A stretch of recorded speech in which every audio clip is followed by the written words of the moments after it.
కొన్ని క్వశ్చన్స్, కొన్ని ఆన్సర్స్. అది ఈరోజు క్లాస్. ఓకే,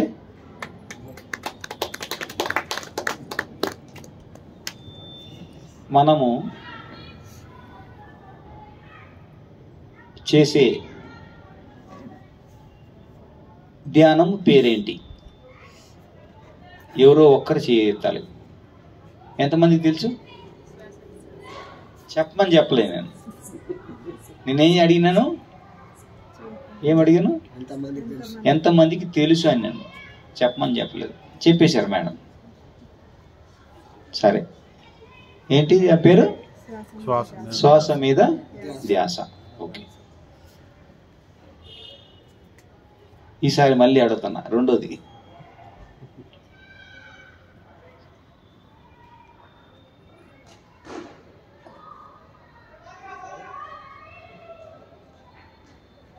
సామూహిక ధ్యానం చేయడం వలన ఎన్నింతలు అధిక శక్తి వస్తుంది అని పత్రిసారు మనకు చెప్పారు. ఎంతమంది తెలుసు? 1, 2, 3. ఓకే, మీరు చెప్పండి సార్. 3 ఇంతలు. ఎన్నింతలు? అంటే మామూలుగా కూర్చుంటే 100 రూపాయలు వస్తే సామూహికం కూర్చుంటే 300 వస్తుంది. Okay, right. ఇప్పుడు మూడో ప్రశ్న. పిరమిడ్ కింద కూర్చుంటే ఎన్ని రెట్లు ఎక్కువ వస్తుంది అని చెప్పారు? మళ్ళీ 1, 2. మీకు తెలియదు ఇది. మీరు చెప్పండి. 3 రెట్లు. అమ్మా, అంటే ఒక మనిషి బయట కూర్చుంటే 100 రూపాయలు వస్తే శక్తి రూపంలో 100 అయితే బాగా అలవాటే, అర్థమవుతుంది కదా మనకి. డబ్బుల లోకం అయిపోయింది. ఓకే, సో పిరమిడ్ లోపల కూర్చొని చేస్తే 300 వస్తుంది.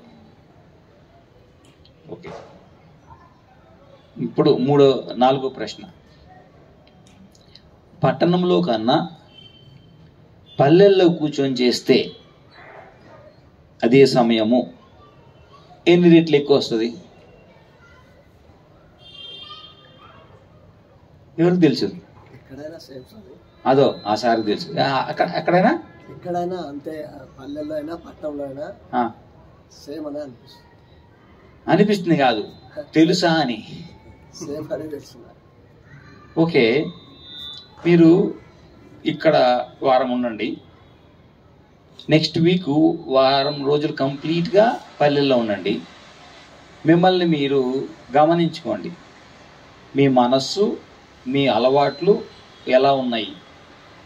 ఎక్కడ? పట్టణంలో అలజడి తక్కువ ఉంది. విలేజ్లో ఎందుకు ఉంది? Speed life. ఇంకా అంటే గాలి అక్కడ స్పీడ్ ఇస్తుందా, ఇక్కడ స్పీడ్ ఇస్తుందా? గాలి స్పీడ్ అన్న స్పీడ్ లైఫ్ అన్నారు కదా. అంటే అక్కడ స్పీడ్గా లేకపోతే ఇక్కడ స్పీడ్గా ఉంటుంది గాలి. ఈ గాలిలో కాలుష్యం, ఆ గాలిలో కాలుష్య రహితం. ఓకే, ఇంకా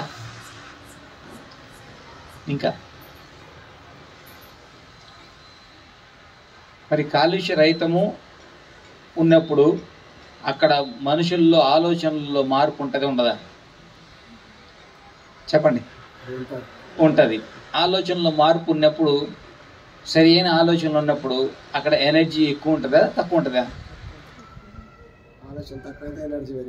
అమ్మయ్యా, మరి ఎనర్జీ మారితే మరి అక్కడ ఇక్కడ ఒకే మనిషి కూర్చుంటే ఎక్కడ ఎక్కువ వస్తుంది? ఎక్కడ బాగా ధ్యానంలోకి వెళ్ళిపోతారు తొందరగా? పట్టణంలోనా, పల్లెలోనా?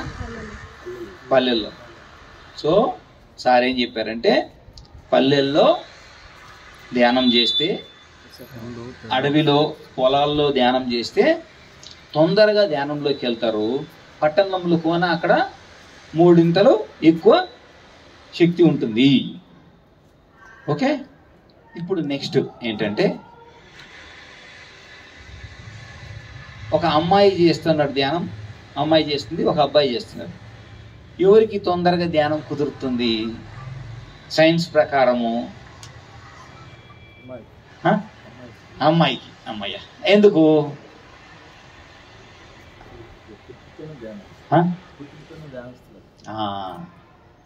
ఒక మహిళ ఆత్మ మహిళ శరీరాన్ని తీసుకుంటే, అంటే పైనే తీసుకున్న వెంటనే వాళ్ళ యొక్క ఆత్మస్థితి శక్తి 3వ స్టేజ్ నుంచి స్టార్ట్ అవుతుంది.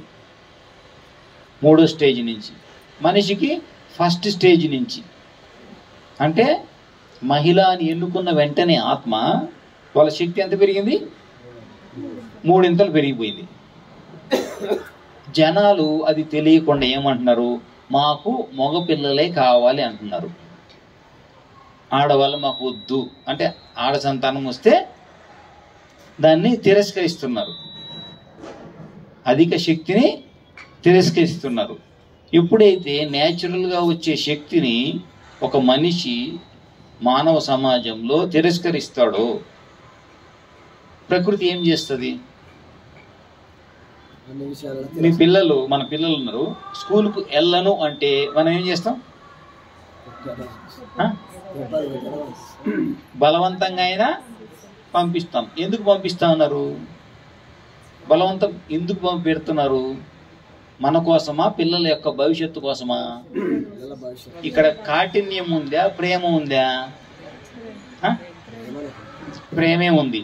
ఇప్పుడు ఆ తల్లికి కూడా ఇక్కడ ఇంతమంది ఆడజన్మ తీసుకోవాలి అని ప్రకృతి నియమించినప్పుడు ఈ మనిషి స్వార్థంతో మగోళ్ళే కావాలి, మగపిల్లలే పెరగాలి అని చేసినప్పుడు ఆమె ఏం చేస్తుంది? బలవంతంగాన ఆ శక్తిని పంపిస్తుంది. ఓకే, సో దాన్ని యాక్సెప్ట్ చేస్తే మనం ప్రశాంతంగా ఉంటాం. యాక్సెప్ట్ చేయకపోతే ఏమవుతుంది? లైఫ్లో న్యాచురల్గా ఏదైనా వస్తుంది అనుకోండి, దాన్ని యాక్సెప్ట్ చేయకపోతే ఆ ఫ్యామిలీ ఎలా ఉంటుంది? యాక్సెప్ట్ చేసిన ఫ్యామిలీ ఎలా ఉంటుంది? ఎక్కడ, ఏ ఇంట్లో ప్రశాంతత ఉంటుంది? అడ్జస్ట్ అవ్వమని చెప్పట్లేదు నేను, బాగా గుర్తుపెట్టుకోండి. అడ్జస్ట్ కమ్మని చెప్పట్లేదు. వచ్చిన దాన్ని యథాతథంగా యాక్సెప్ట్ చేయడం. ఈరోజు పంచభక్ష పర్వాణంలో బాగా మహారాజులుగా ఉన్నాం, తిన్నాం. రేపు ఏదో ఒక రోజున అన్నీ పోయినాయి, గంజి ఉంది, లేకపోతే సంగటి అన్నం ఉంది. సో దీన్ని యాక్సెప్ట్ చేసి దాన్ని కూడా యాక్సెప్ట్ చేస్తే మనలో పాఠాలు ఎక్కువ నేర్చుకోగలుగుతాం. ఒకటి నేర్చుకొని ఇంకొకటి నాకు వద్దు, నాకు అసౌకర్యంగా ఉంది, నేను పడలేదంటే ప్రాబ్లం ఎవరికి వస్తుంది? ప్రకృతికి వస్తుందా? పక్కింటోడికి వస్తుందా? మనకు వస్తుందా? పాఠం నేర్చుకోనంత వరకు ఆ పాఠం చదవాల్సిందే కదా. ఈ రోజైనా రేపైనా వచ్చే జన్మలో అయినా, అంటే పాఠం అనేది పెండింగ్ ఉంటుంది. నేర్చేసుకుంటే అక్కడితో ఆ పాఠం అయిపోతుంది. నెక్స్ట్ మళ్ళీ పంచపక్ష పురాణాలు వస్తాయి. ఓకే, సో ఏదైనా మన ఛాలెంజ్ వచ్చినప్పుడు యాక్సెప్ట్ చేసి బుద్ధిని ఉపయోగించి దాటాలా. నేను అది చేయను, నేను ఇంతే పుస్తైనా ఉంటాను కానీ వాళ్ళ ఇంట్లో వెళ్ళి తిన్నాం, ఎందుకంటే వాళ్ళు నాకు ద్రోగులు, వాళ్ళు నాకు శత్రువులు అని పట్టుకున్నాడు అనుకో, వచ్చే జన్మలో వాళ్ళ ఇంట్లో పుడతావు, లేకపోతే వాళ్ళనే నీ ఇంట్లో పుడతారు. అప్పుడు ఏం చేస్తావు చెప్పండి? అంతే కదా, అర్థమైందా? సో ఎవరి పట్ల కూడా శత్రుత్వం కానీ ఇవి పెట్టుకోకూడదు. అందరి పట్ల సమభావం ఉండాలి, మైత్రి భావం ఉండాలి. సపోజ్ రమేష్ గారికి నాకు ఫైటింగ్ వచ్చింది, రమేష్ గారికి నా ముఖం చూడడం కూడా ఇష్టం లేదు. అప్పుడు నాకు తెలిసిపోయింది, ఏంది, నన్ను చూస్తేనే తప్పించుకొని తిరుగుతున్నాడు, నన్ను కలవడానికి ఆయనకి ఇష్టం లేదు, చిరాకు వస్తుంది. అప్పుడు నేను ఫ్రెండ్షిప్ చేస్తున్నా రమేష్ గారితో. ఇప్పుడు ఆ ఫ్రెండ్షిప్ నేను ఎలా చెయ్యాలి? నేను వెళ్ళి వారి ఇంట్లో కూర్చొని నీతులు చెప్పి అదంతా కాదు, మనం ఒకప్పుడు ఫ్రెండ్స్ కదా అని చెప్పాలనా? ఆయన ఎదిగే అంతవరకు నా ముఖం చూపించకుండా ఆయనకి ఫ్రీడమ్ ఇవ్వాలనా? చెప్పండి. నన్ను చూస్తే చిరాకు వస్తుంది, చిరాకు వస్తే కోపం వస్తుంది, ఆయన హెల్త్ పాడవుతుంది, ఇంట్లో వాళ్ళు హెల్త్ పాడవుతుంది. అప్పుడు నేనేం చేయాలి? ఆయనకి కనిపించకుండా కొన్ని రోజులు ఉండాలి, ఆయన ఎదిగే అంతవరకు. ఆయనకి తెలిసి వచ్చి మళ్ళీ ఆ భావం నుంచి మళ్ళీ ఫ్రెండ్షిప్ వైపు వెళ్ళినప్పుడు అప్పుడు నేనన్నా ఆయన కలుస్తాను, లేకపోతే ఆయనన్నా నన్ను కలుస్తారు. అప్పుడు మళ్ళీ మేము ఫ్రెండ్స్ అవ్వచ్చు. అర్థమైందండి? సో బలవంతంగా ఎవరిని మార్చాలని ప్రయత్నం చేయకండి. వాళ్ళకి ఆ స్పేస్ ఇవ్వండి. స్పేస్ ఇచ్చినప్పుడు ఏమవుతుంది? వాళ్ళలో ఉండే ఆత్మ బుద్ధి పరిణితి చెంది ఆటోమేటిక్గా ఆ సమయం వచ్చినప్పుడు అండర్స్టాండింగ్ అవుతుంది. అన్ని రీళ్లు తిరుగుతాయి. తిరిగి ఒక సరి అయిన ఆలోచనకి వచ్చినప్పుడు ఓహో అవన్నీ గుర్తుకొస్తాయి కదా, పాత ఫ్రెండ్షిప్లో మేము ఏమేమి చేసాం గుర్తుకొచ్చినప్పుడు, అరే ఇంత చిన్నదానికి నేను మా బెస్ట్ ఫ్రెండ్ని మిస్ అవుతున్నాను చూడు, ఆయనతో మిస్ అయినా కదా ఫ్యామిలీతో కూడా కలిసి కలవలేదు అంటే మా పిల్లలు వాళ్ళ పిల్లలు ఏమైనారు ఇప్పుడు? మేము కలవకపోతే వాళ్ళిద్దరు కూడా కలవట్లేదు. అంటే ఒక బెస్ట్ ఫ్రెండ్ యొక్క ఫ్యామిలీనే మనం వదులుకున్నామంటే ఏమని అర్థం? అదే మూర్ఖత్వం. ఏంటి మూర్ఖత్వం? ఓకే. సో మూర్ఖత్వం నుంచి బయట రావాలంటే జ్ఞానం కావాలి. జ్ఞానం కావాలంటే ఆ టైం స్పేస్ మనము ప్రతి ఒక్కరికి ఇవ్వాలి. బలవంతంగా ఈరోజు నువ్వు డిగ్రీ చేసేయి, రేపు నువ్వు ఉద్యోగంలో చేరిపో, ఎల్లుండికి పెళ్లి చేసేసుకో, తర్వాత పిల్లలు కను. ఇది సరైన విధానమా సరికాని విధానమా? పిల్లలు పరిగెత్తన్నారు అంటున్నారు, జనాలు పట్టణాల్లో పరిగెత్తా ఉన్నారు అంటున్నారు. ఒక 10 రోజులు ఊరికి వెళ్ళి చూడండి, జనాలు లేరడ. ఏంటి ఆడ జనాలు లేరు. ఎందుకు? ఆడ పరిగెత్తలేక. దేనికోసం పరిగెత్తినారు తెలిస్తే దాంట్లో ఒక అర్థము పరమార్థం ఉంటుంది. ఈయన పరిగెత్తారని నేను పరిగెత్తారని మీరు పరిగెత్తారని ఆ పాప తర్వాత వాళ్ళ మనవరాలు కూడా వస్తుంది, మనవడు కూడా వస్తాడు. అంతేనా కాదా? ఎందుకు? రమేష్ పరిగెత్తారు, రమేష్ గ్రేట్ మాస్టరు, సురేష్ ఇంకా గ్రేట్ మాస్టర్, ఆయన పరిగెత్తాడు, మమ్మల్ని మీరు ఫాలో అవుతున్నారు. నేను వెళ్ళి గోతులో పడితే అందరూ పోయి అంత పడాల్సింది. ఇంకే తప్పదు. 5000 సంవత్సరాలు అయ్యింది ఈ భూమి మీదకి ఒక మహానుభావుడు వచ్చి భగవద్గీత ఇచ్చేసిపోయాడు. ఏంటి 8000 సంవత్సరాలు? మరి ఎంతమందికి ముక్తి వచ్చిందో లెక్కేసుకోండి. 5000 సంవత్సరాల్లో ధర్మరాజుకి వచ్చిందా? భీముడికి వచ్చిందా? పోనీ ద్రోణాచార్యుడికి వచ్చిందా? అర్జునుడికైనా వచ్చిందా? మరి 5000 సంవత్సరాలు అవుతుంది. మనం లిస్ట్ రాసుకుంటే ఆత్మజ్ఞానం వచ్చిన వాళ్ళు వేలల్లో లెక్క పెట్టచ్చు. అవునా? కానీ ఎంతమంది భూమి మీదకి వచ్చి వెళ్ళిపోయి ఉంటారు? లక్షల కోట్లల్లో 5000 సంవత్సరాలు. రోజుకి ఎంతమంది పుడుతున్నారు, ఎంతమంది చచ్చిపోతున్నారు? మరి ఆత్మజ్ఞానం అంటే అంత ఆషామాషిగా వచ్చే పని కాదు. దానికి పట్టుదల ఉండాలి, తపన ఉండాలి. నేను సాధిస్తాను అనే ఆ కృషి ఉంటే అప్పుడు మనకు వస్తుంది. మరి దాన్ని సునాయాసంగా అందరికీ చెప్తూ 40 సంవత్సరాలు దాదాపు దానికోసమే కష్టపడ్డారు ఒక మహానుభావుడు. ఆ మహానుభావుడు ఈ నెలలోనే జన్మ తీసుకున్నాడు, బోధనలో. 11/11/1947. 1947 అంటే మాకేం గుర్తుకొస్తుంది? భారతదేశంలో స్వతంత్రం వచ్చింది. ఎవరికి? భారతదేశానికా? భారతదేశంలో ఉండే మానవులకు మాత్రమేనా? అంటే మనమే ఈ భారతదేశాన్ని వెళ్తున్నాం, కానీ ఈ భారతదేశంలో ఉండే నదులు, పక్షులు, జంతువులు అవన్నీ లెక్కలేవు మనకి. అవునా కాదా చెప్పండి? మా ఇంట్లో ఉండే 3 పిల్లలు, మా మేడం బాగుంటే చాలు, అంతే.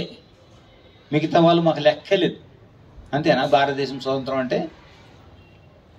ఇంట్లో అందరూ బాగుండాలనా? అందరూ. సో మరి ఈ భూమి మీద భారతదేశంలో మనుషులతో కాకుండా చేపలు ఉన్నాయి, పక్షులు ఉన్నాయి, జంతువులు ఉన్నాయి, చెట్లు ఉన్నాయి, ఖనిజాలు ఉన్నాయి.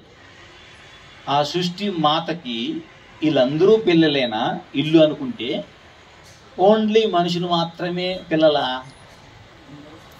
చెప్పండి. అందరూ పిల్లలు అయినప్పుడు ఒకరినొకరు చంపుకొని ఇంకొకరికి పెడుతూ ఉంటే ప్లేట్లలో ప్లేట్లలో ఏం పెట్టాలి? అమృతం పెట్టాలి. ఏం పెడుతున్నారు?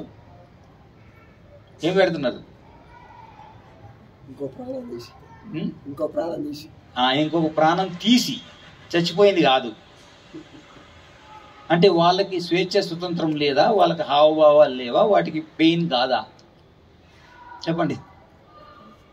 ఇక్కడ ఎవరు మూగజీవులు? మనుషులా, పక్షులు, జంతువులా? ఎవరు మూగజీవులు చెప్పండి? మనమే మూగజీవులము. సత్యాన్ని చెప్పలేకపోతున్నాము. ఇది తప్పు అంటే వాడిని నరికేస్తారు. జీసస్ వచ్చి ఇది తప్పు అన్నాడు. ఏది? ఏం తప్పు అన్నాడు? గొర్రె పిల్లని చేత సంకలో పెట్టుకొని ప్రతి జీవిలో ఆ పరమాత్ముడు ఉన్నాడు. అంటే మై డాడ్, మై ఫ్రెండ్, ఏమన్నాడు? నా తండ్రి ప్రతి జీవిలో ఉన్నాడు అన్నాడు. అది అర్థమైందే మన వాళ్ళకి? కృష్ణుడు చెప్పింది అర్థం కాలే, ఓకే, సంస్కృతం అనుకుంటాం. జీసస్ క్లియర్గా చెప్పాడు కదా, నేను నా తండ్రి ఒక్కడే, మీరు నేను ఒక్కటే, దేహాలు వేరు, అంతేగాని మన లోపల ఉండే ఆత్మ ఒక్కటే అని జీసస్ చెప్పాడు. మరి గొర్రె లోపల ఉండేది ఏంటి? ఆత్మే కదా, దానికి కూడా పెయిన్ ఉంటుంది కదా. మరి చెప్పాడు కదా, మరి ఎందుకు అర్థం కాలే? ఇన్ని సంవత్సరాల తర్వాత కూడా ఇప్పుడు కూడా మనము ఏం చేస్తున్నాం? చంపుకొని తింటున్నాం. మరి ఎందుకు మనకు దుఃఖం ఉంది అంటే ఏం కారణం? మనకొచ్చిన స్వతంత్రాన్ని మనం వాటికి ఇవ్వట్లేదు. మనకొచ్చిన స్వతంత్రాన్ని వాటికి ఇవ్వలేదు కాబట్టి వాటి బాధ, వాటి పెయిన్ మనము తీసుకుంటున్నాము. మన జీవితంలో బాధ ఉందంటే దేనికి? మనది కాదు, అది ఎవరిది? వాటి యొక్క బాధ మనకి. ఇంట్లో 4 ఉన్నారు, ఒక అతనికి బాగలేదు, మిగిలిన 3 హ్యాపీగా ఉంటారా? లేకపోతే అతను బాగుపడాలని ఆ గుడికి, ఈ చర్చికి, ఆ మసీదుకి పెట్టాలనేసి ఇంత అన్నం వండి హాస్పిటల్కి వెళ్ళి పెట్టేసి మళ్ళీ వచ్చి డ్యూటీ చేసుకొని ఇన్ని పనులు చేస్తారు. దేనికోసము? నల్లగరిలో ఒక్కరికి బాగలేకపోతే. అంతేనా? మరి ఆ మాత ఇంతమందిలో ఒక్కడు అంటే ఒక మనిషి మిగిలిన వాళ్ళందరూ హింస పెడుతుంటే ఆమెకి ఎంత ఓపిక ఉంది, ఎంత వెయిట్ చేస్తుంది. మరి తల్లి శక్తి అర్థమైందా మీకు? ఎందుకు ఆడజన్మ తీసుకున్న వెంటనే ప్రకృతి 3 రెట్లు శక్తి, ఓపిక ఇస్తుంది. సో మనం కానీ అబార్షన్ చేయకుండా వాళ్ళందరినీ కానీ యథాతథంగా, అంటే వచ్చిన వాళ్ళని కానీ దింపునుంటే ఈరోజు మాతృత్వం పెరిగేదా? ఈరోజు ఇలాగ పురుష అహంకారం ఉండేదా? చెప్పండి. అది అడ్డుకున్నాం కాబట్టి ఈరోజు మనం ఇది ఉన్నాం. ఇప్పటికైనా మనము మన పిల్లలకి ఎవరు ఇచ్చినా సరే మేము యాక్సెప్ట్ చేస్తాము. అమ్మాయి అయినా అబ్బాయి అయినా ఒక్కటే అనే మాట మీద మనం వచ్చినప్పుడు ఆటోమేటిక్గా సగం భారం తగ్గిపోతుంది. ఎందుకు? మనం ఇద్దరిని ఒకటేలాగా చూస్తున్నాం. ఎవరిని? అమ్మాయి అయినా రాని, అబ్బాయి అయినా రాని, ఆత్మ కదా అక్కడ ఉండేది. శరీరంతో మనకేం పని? నిర్ణయించుకునేది వాళ్ళు కదా. మన ఇంట్లోకి ఎవరు వచ్చినా మనం ఏం చేయాలి? ఒక దివ్యమైన ప్రేమ తత్వం మన ఇంట్లోకి వస్తుంది అని సంబరాలు చేసుకోవాలి, ఏ రూపంలో ఉన్నా సరే. ఓకే, సో మన భావన తీసేద్దాం. ఈ రోజు నుంచి మనం ఎక్కడికి వెళ్ళినా, ఎప్పుడు వెళ్ళినా, మార్కెట్లో కానీ ఎక్కడ కానీ పిల్లలకి, అంటే మగపిల్లలకి ఎంత గౌరవం ఇస్తామో ఆడపిల్లలకు కూడా అంతే గౌరవాన్ని, అంతే మర్యాదని మనం ఇవ్వాలి. మనం ఇచ్చినప్పుడు ఏమవుతుంది? ఇంతమంది ఒకదాని గురించి సరిగ్గా ఆలోచిస్తే ఆటోమేటిక్గా మన ఆలోచన సమాజాన్ని మారుస్తుంది. ఆలోచనకి అంత శక్తి ఉంది. ఇన్ని రోజులు ఏం చేశాం? ఈయన వెళ్ళాడని వెళ్ళాం. ఈ రోజు నుంచి ఆయన వెళ్తే మనం వెళ్ళాం. మనం ఏం చేస్తాం? ఆయన వెళ్తే నాకు సంబంధమే లేదు, నా దారి నేను ఎత్తుక్కొని ఇది సరి అయిందంటేనే నడుస్తాను, ఎవరి దారిలో నేను నడవను అని మనం నిర్ణయించుకుంటే ఏమవుతుంది? మన బుద్ధి పనిచేయడం స్టార్ట్ చేస్తుంది. ఇంతవరకు మన బుద్ధి ఆడ పని చేసింది? వాళ్ళు పరిగెత్తాలని మనం పరిగెత్తినాం. ఓకే, ఇక మీద అట్ట కాదు. ఇక మీద ఏం చేయాలి? మనము మన బుద్ధిని ఉపయోగించాలి. అదే రాగా మన పిల్లలు నేను ఇంజనీరింగ్ చేయను, నేను ఎకనామిక్స్ చదువుతాను అనుకున్నప్పుడు ఏం చేయాలి? పేరెంట్స్ ఇద్దరిలో బాగా గుర్తుపెట్టుకోండి, పేరెంట్స్ ఇద్దరిలో ఒకరు సపోర్ట్ చేస్తారు, ఒకరు వెనకలాగుతారు. జనరల్గా జరిగేది ఇది. ఏంటి?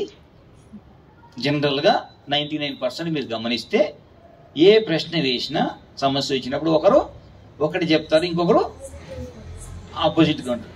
ఇక్కడ ఏం చేయాలి? ధ్యానం చేసిన వాళ్ళు ఆ పిల్లలకి లేకపోతే సమస్యకి ఏదైతే సరి అయిన మార్గం ఉందో దాన్ని ఎన్నుకొని దాన్ని ప్రోత్సహించాలి. ఇందుకు భవిష్యత్తు ఎవరిది? మంది కాదు. భవిష్యత్తు ఎవరిది? వాళ్ళది. ఆ భవిష్యత్తు వాళ్ళు ఇష్టంగా చేస్తే తొందరగా రీచ్ అవుతారు, లైఫ్ లాంగ్ హ్యాపీగా ఉంటారు. ఇప్పుడు 2 సంవత్సరాలు బలవంతం చేయడం వల్ల ఏమవుతుంది? లైఫ్ లాంగ్ అది వెళ్ళిపోతుంది లోపలికి. నేను బలవంతంగా ఈ పని చేస్తున్నాను అనేది ఆటోమేటిక్ ఏమవుతుంది? వాడి ఉత్సాహం తగ్గిపోయి మెకానికల్ లైఫ్ అవుతుంది. 20 సంవత్సరాల తర్వాత మనం రిటైర్ అవుతాము, వాడు ఏమంటారు తెలిసిన?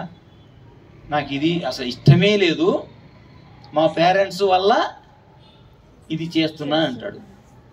అప్పుడు మనకు సహాయం కావాల్సి వస్తుంది, వాడు సహాయం చేయడు. ఎందుకు? వాడి లోపల ఏముండిపోయింది? అర్థమైంది మీకు? గ్యాప్, జనరేషన్ గ్యాప్ ఎక్కడ వచ్చిందో. మనము చిన్నప్పుడు వాళ్ళని అర్థం చేసుకోలేదు కాబట్టి పెద్ద అయినాక కావాలనే వాళ్ళు మనల్ని అవాయిడ్ చేస్తున్నారు. ఈ జనరేషన్లో మనం కానీ వాళ్ళని అర్థం చేసుకొని వాళ్ళకి కావాల్సింది కానీ ఇస్తే ఏమవుతుంది? ఆటోమేటిక్గా వాళ్ళలో కూడా మార్పు వచ్చి, అరే నేను ఈరోజు ఇలా ఉండడానికి కారణం మా అమ్మ నాన్న అనే భావన వచ్చినప్పుడు వాడికి 10,000 కోట్లు ఇచ్చినా సరే దాన్ని వదిలేసి ఇంటికి వస్తాడు వాడు. అర్థమవుతుందా? సో ఇక్కడ ఎన్నో పాయింట్ ఇది? పల్లెల్లో పట్టణాల్లో. పల్లెలు ఖాళీ అయినాయి అనుకోండి, ఎఫెక్ట్ ఏంటి? పట్టణాల్లో వాళ్ళు హ్యాపీగా ఉండగలరా? ఉండలేరు. అంటే ఏం చేయాలి? పల్లెల్ని ఏం చేయాలి? పచ్చదనం ఉండాలి, అగ్రికల్చర్ చేయాలి. అమ్మయ్యా, పచ్చదనం ఉండాలి, అగ్రికల్చర్. మనకి అనస్తాసియా మేడం సబ్జెక్ట్ వచ్చిందా అందరికి? అనస్తాసియా మేడం ఎంతమంది విన్నారు? అనస్తాసియా మేడంది 1, 2, 3. మిగిలిన వాళ్ళు వినలేదు. ఓకే. 1994లో రష్యా అనే దేశం నుండి మనకి ఒక బుక్ వచ్చింది రష్యన్ భాషలో. 2000 సంవత్సరంలో ఆ రష్యన్ భాష బుక్ని ఇంగ్లీష్లో అనువదించి ఇంగ్లీష్లో వచ్చింది. సో దాని సారాంశం ఏమిటంటే, ఒక అమ్మాయి అడవిలో పుట్టింది, అడవిలో పెరుగుతుంది, తల్లిదండ్రులు కూడా అడవిలోనే ఉంటారు, వాళ్ళ తరతరాలు వాళ్ళు ఎప్పుడు సిటీకి వెళ్ళలేదు, విలేజ్కి వెళ్ళలేదు, అడవిలోనే పుట్టి పెరిగి అటువంటి యొక్క జీవన విధానం చేసేవాళ్ళు. సో ఆ అమ్మాయి 2 సంవత్సరాలు ఉన్నప్పుడు వాళ్ళ అమ్మా నాన్న ఈ దేహాన్ని త్యాగం చేస్తారు. త్యాగము అంటే ఏంటి? సహజ మరణమా, లేకపోతే బలవంతపు మరణమా, ఇతరుల హితం కోసము దానం చేయడమా? 3 చేశాను మీకు. ఏది? 1 త్యాగము అంటే నా దగ్గర 4 ఇడ్లీలు ఉన్నాయి. త్యాగం అంటే ఏంటి? ఎవరైతే ఆకలిగా వచ్చారో వాళ్ళకి ఇవ్వడం. ఇడ్లీలు కాదు, ఇక్కడ ప్రాణం ఇచ్చారు. ఏంటి? ప్రాణం ఇచ్చారు. యంగ్స్టర్స్, చిన్న పాప ఉంది, 2 సంవత్సరాల పాప అడవిలో. అంటే అంత విలువైంది ఏమై ఉంటుంది చెప్పండి? ప్రాణమే ఇచ్చి అంత విలువైనది వాళ్ళకి ఏమై ఉంటుంది? దేనికోసం అలా చేసి ఉంటారు? ఆలోచించండి. భూమి మీద. దాని మీదనే మొత్తం సిరీస్ వచ్చేసింది. ఇప్పుడు 10 బుక్కులు ఉన్నాయి. దేవదారు వృక్షం అనే ఒక చెట్టు ఉంటుంది అడవుల్లో. ఎలాగైతే పిరమిడ్ మనం కడతాం, కానీ ప్రకృతి తనకు తానుగా సృష్టించుకునింది ఆ చెట్టుని. అది గింజ పడినప్పటి నుంచి కాస్మిక్ ఎనర్జీ వస్తూ ఉంటుంది, అంటే ప్రాణమయ శక్తి. చెట్టు పెద్దదయ్యేంత వరకు ఎంత పెద్ద అవుతుందో అంత భూమికి శక్తిని అందిస్తూ ఉంటుంది ఆ చెట్టు. ఆ చెట్టు యొక్క జీవన ప్రమాణము 550 సంవత్సరాలు. ఎంత? 550 సంవత్సరాలు అయిపోయిన తర్వాత ఆ చెట్టు ఏం చేస్తుందంటే, నాకు ఇంకా వెళ్ళిపోయే టైం వచ్చింది చూడండి అనుకొని 3 సంవత్సరాలు ఆ చెట్టు మెల్లగా ఇలా ఊగుతుంది. అంటే సిగ్నల్ పంపిస్తుంది. ఏమని? నాకు టైం వచ్చింది. మనిషి కూడా గమనిస్తే మనిషికి 6 నెలల ముందే లోపల తెలిసిపోతుంది, 6 నెలల తర్వాత నేను వెళ్ళిపోతాను అని. మీరు ఎవరైనా పెద్దవాళ్ళు ఉన్నా లేకపోతే గ్రంథాలున్నా చదవండి. 6 నెలల్లో వెళ్ళిపోతాను సహజంగా అనేవాడికి ముందుగానే లోపల 6th సెన్స్ అనేది ఒకటి ఉంటుంది. దాన్ని గమనిస్తే వాడికి తెలిసిపోతుంది. మనం గమనించకుండా పనుల మీద, కోరికల మీద, సంపదల మీద ఉన్నామంటే అవి గుర్తుండవు. దానికి ధ్యానం చాలా ఇంపార్టెంట్. ధ్యానంలో ఏం చేస్తున్నాము? ప్రపంచం వైపు పరిగెత్తానామా, మన లోపల మనం తెలుసుకోవడానికి ప్రయత్నిస్తున్నామా? మన లోపల. సో ఇవన్నీ లోపల నుంచి వచ్చేటివి.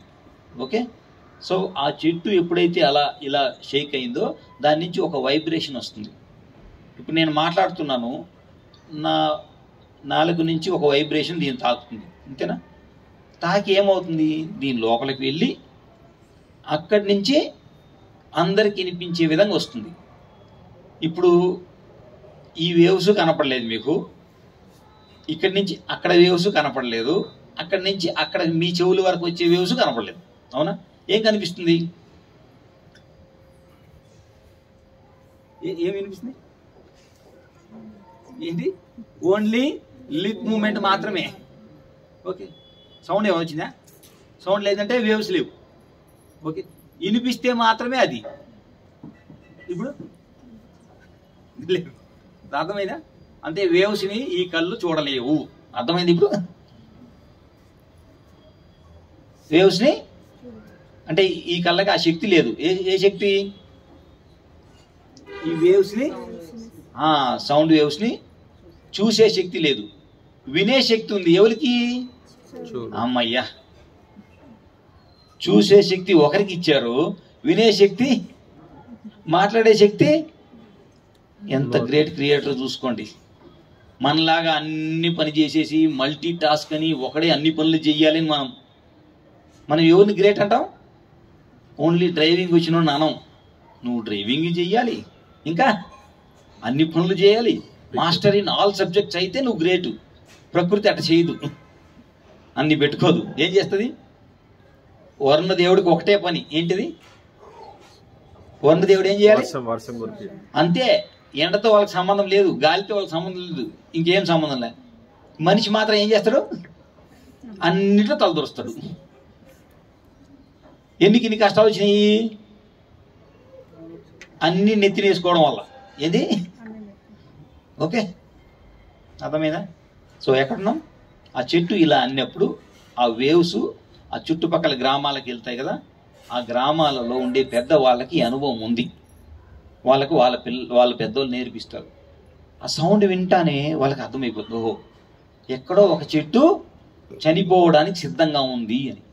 వాళ్ళు ఏం చేస్తారు? మరుసటి రోజు లేచి ఊర్లో పెద్దోళ్ళు 2-3 కలిసి ఆ వచ్చిన ఏదైతే డైరెక్షన్ ఉందో దాన్ని వెళ్ళి ఆ చెట్టును పసిగట్టి దాన్ని మార్క్ చేసుకొని ఆ చెట్టును నరికేసి దాంట్లో ఉండే బెరడును, తర్వాత ఆకుల్ని, కొమ్మల్ని, ఆ పండ్లు, కాయలు ఉంటాయి, ఇవన్నీ తీసుకొని వచ్చి గ్రామంలో చుట్టుపక్కల అందరికి ఇస్తారు. ఎందుకు? ఇప్పుడు సారు ఇక్కడ ధ్యానం స్టార్ట్ చేశారు. ఓకే. ధ్యానం చేసిన తర్వాత డైలీ ధ్యానం జరుగుతుంది పిరమిడ్లో, అవునా కదా? ఓకే. మీకు ఈ పిరమిడ్లో ఎంత శక్తి ఉంది అని తెలవడానికి మీరు కళ్ళతో చూస్తే తెలుస్తుందా, అక్కడికి వచ్చి కళ్ళు మూసుకుంటే తెలుస్తుందా? అంటే ఈ కళ్ళ కనిపించేది కాదు. అర్థమైందే? అది కూడా అంతే. సో ఎప్పుడైతే ఆ చెట్టు బెరడు పెట్టుకుంటారో వాళ్ళ ఇంట్లో పరిస్థితులు మారిపోతాయి. ఎందుకు? ఏదైనా చిన్న చిన్న అనారోగ్యం వాళ్ళు అది పెట్టిన వెంటనే ఆరోగ్యవంతులు అయిపోతారు. ఎవరికైనా మిస్అండర్స్టాండింగ్ ఉంది అనుకోండి, ఆలు మొగలు కానీ పిల్లలకి అత్తమామలకు కానీ, ఏమవుతుంది? అది పెట్టుకున్న తర్వాత అవగాహన పెరిగి వాళ్ళు ఫ్రెండ్స్ అయిపోతారు. సో ఇది వాళ్ళకు తెలుసు. కాబట్టి ఏం చేస్తారు? ఆ మొక్కల్ని వేస్ట్ చేయకుండా మనం ఎలాగైతే ఇప్పుడు మాలలు వేసుకుంటామో, తులసి మాలలు లేకపోతే బ్రేస్లెట్లు, అలాగేం చేస్తారు? ఆ చెక్కతో మంచిగా పాలిష్ చేసుకొని చేత్తోని అవి ధరిస్తారు, టేబుల్ మీద పెట్టుకుంటారు. అప్పుడు ఏమవుతుంది? 550 సంవత్సరాలు వచ్చిన కాస్మిక్ ఎనర్జీ ఉంది ఆ చెట్లు. చూసుకోండి, భూమికి అందించి. అంటే దాంట్లో కూడా ఉంటుందా? సో ఆ శక్తి మన ఇంటికి వచ్చినప్పుడు చుట్టుపక్కల ఎక్కడ కానీ నెగిటివ్ ఎనర్జీ ఉండదు.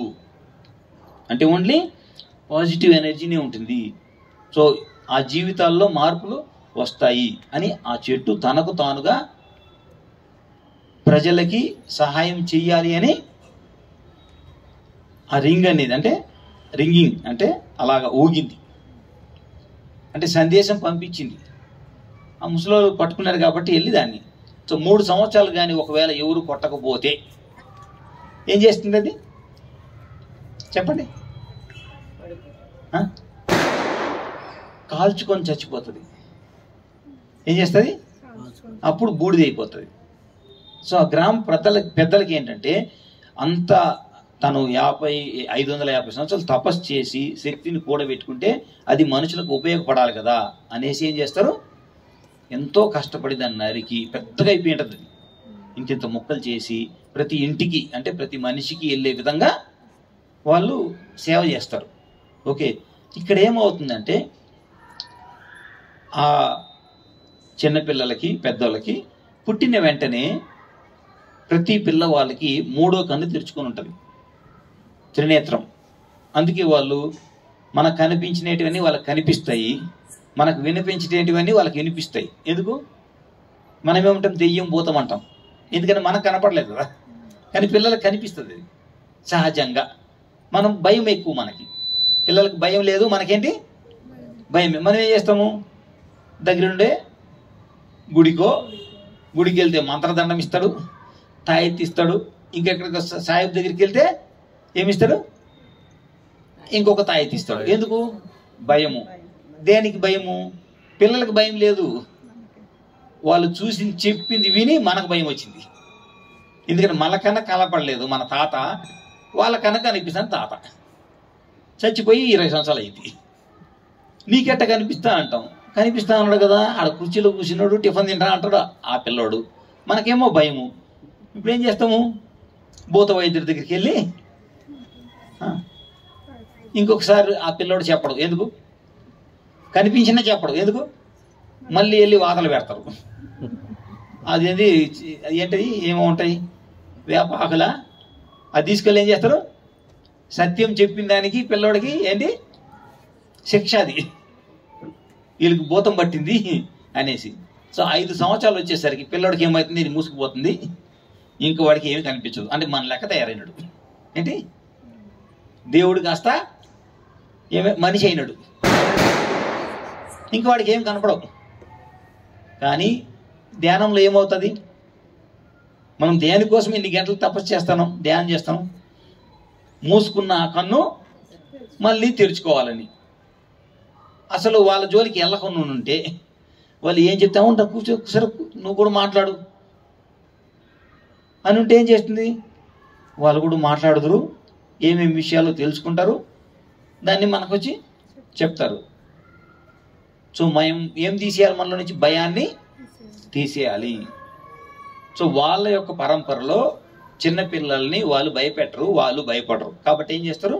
చిన్నపిల్లలు చనిపోయిన వాళ్ళు దేవతల యొక్క సందేశాలు కూడా తీసుకొని పెద్దవాళ్ళకి చెప్తారు. ఓకే, సో ఇక్కడ ఏమైందంటే వీళ్ళకి 3వ కన్ను ఉంది కాబట్టి ఆ రోజు ఒక పిడుగు పడాల్సింది. ఆ పిడుగు పలానా చెట్టు మీద పడాలి, ఇటువంటి దేవదారు వృక్షం మీద పడాలి. దానికి ఇంకా ఏజ్ కాలే, ఆ చెట్టుకి ఇంకా ఏజ్ కాలేదు. అంటే సహజంగా మరణించే సమయం రాలేదు, కానీ పిడుగు మాత్రం పడే టైం వచ్చింది.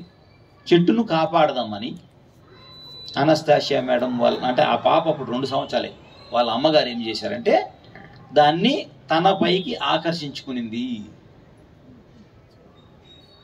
అంటే పిడుగు ఇప్పుడు ఎక్కడ పడుతుంది? చెట్టు మీద పడుతుందా, ఆమె మీద పడుతుందా? ఆమె మీద పడుతుంది. చూడండి, కరెంటు తీగ పట్టుకుంటే శరీరం ఏమవుతుంది? ఎంత బాధ ఉంటుంది, ఎంత నొప్పి ఉంటుంది.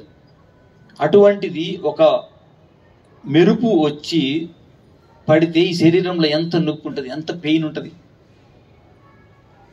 తక్కువ ఉంటుందా? చెప్పలేమా ఎంత పెయిన్ ఉంటుందో.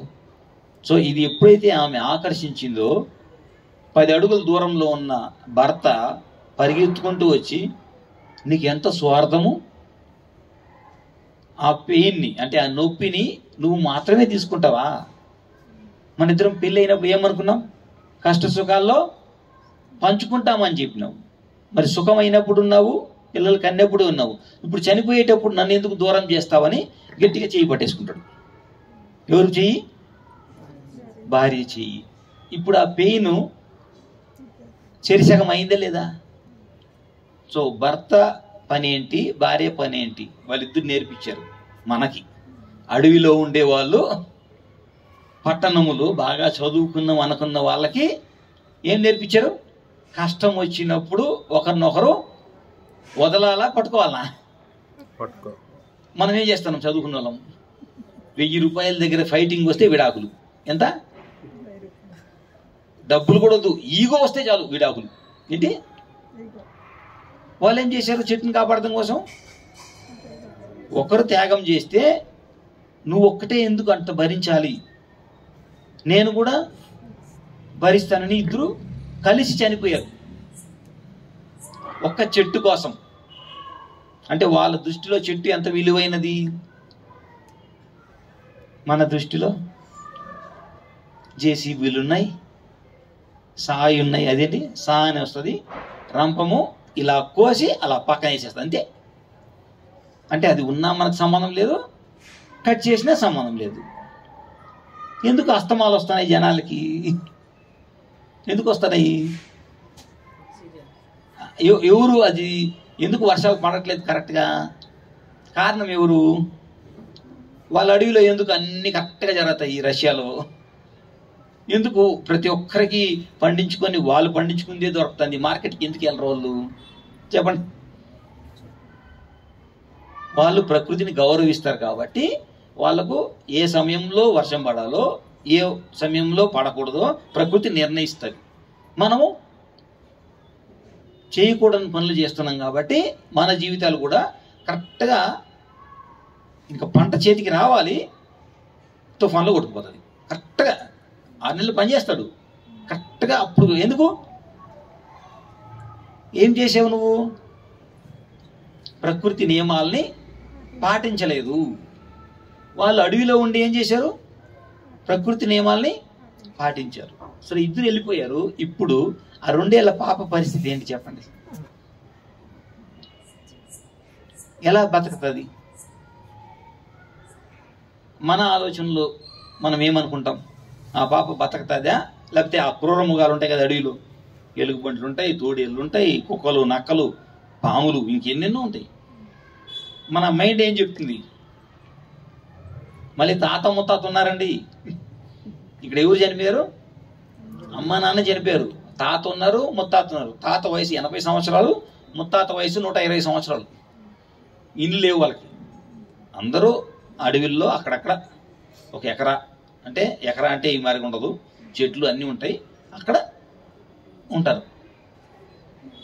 ఒక ఎకరా ఒక మనిషి ఉంటాడు. అది చెప్పండి. ఆ తాత ముత్తాత అక్కడ వదిలేసి వెళ్ళిపోయారు. ఏం భరోసాతో వదిలేసి వెళ్ళిపోయినారు 2 ఏళ్ల పాపని?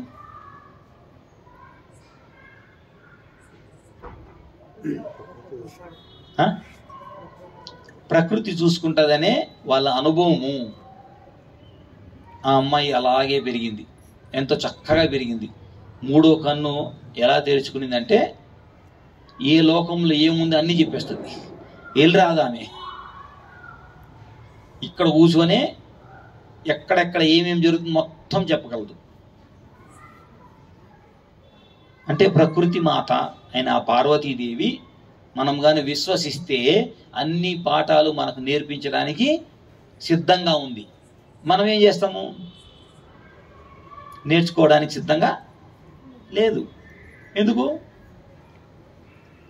మనిషికి ఉన్న పెద్ద పొరపాటు ఏంటంటే నాకు అన్నీ తెలుసు.